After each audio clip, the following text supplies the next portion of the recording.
Hello, আসসালামু আলাইকুম। আমি আজকে আপনাদের দেখাবো কিভাবে আপনারা একটা সাইড স্পিড চেক করবেন। চলুন তাহলে দেখা যাক।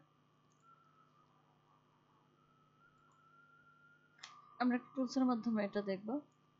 আমরা এটা দেখব হচ্ছে আপনার পেজ স্পিড ইনসাইট। এই টুলসটার মাধ্যমে আমরা আজকে এই ওয়েবসাইটের মাধ্যমে আমরা আজকে দেখব। এটাতে ক্লিক করা যায়। এই যে পেজ স্পিড এবং ইনসাইট এটাতে ক্লিক করবেন। এটাতে ক্লিক করে এখানে আপনার মানে পেজের দেখা যায় যে ইউআরএলটা দিবেন। আমি একটা সাইট নিলাম। এই সাইটে দেখা যায় যে ফার্স্টের যে এটা হচ্ছে হোম পেজের ইউআরএল। তো এটা আমি নিলাম।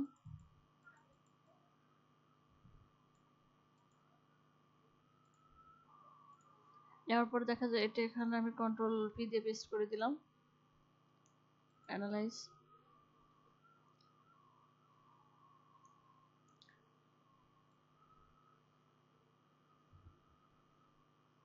এখান থেকে মানে দেখতে পাবো যে আপনার সাইডের স্পিডটা কেমন।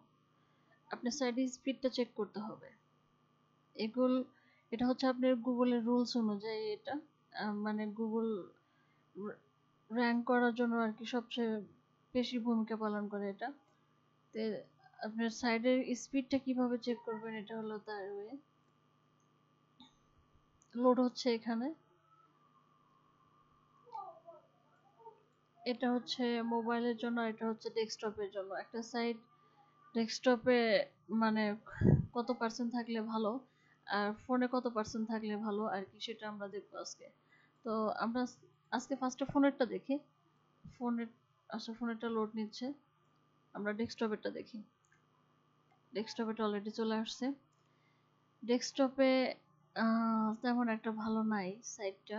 দেখেন এই যে নিচে রেশিও মেনটেন করে দিছে ওরা। তাই আপনার এই যে এখানে দেখছেন, এখানে সবকিছু কি দেওয়া আছে। 90 থেকে 100 ভিতরে থাকলে পারে হচ্ছে আপনার বেস্ট। আর দেখা যায় যে 50 থেকে যদি আপনার 89 পর্যন্ত থাকে তাহলে এটা কি মিডিয়াম পর্যায়ে থাকে এটা। আর হচ্ছে 0 থেকে 49 হচ্ছে আপনার একদম জিরো লেভেলের এটা।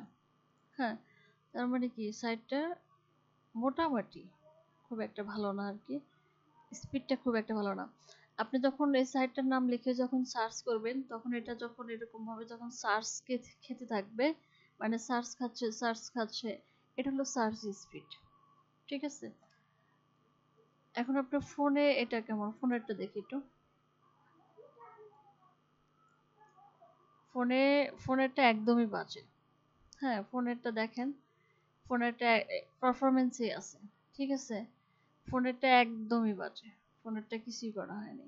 এই স্পিডটা কিভাবে বাড়াবেন?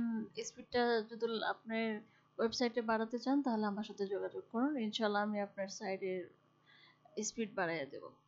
ইনশাল্লাহ।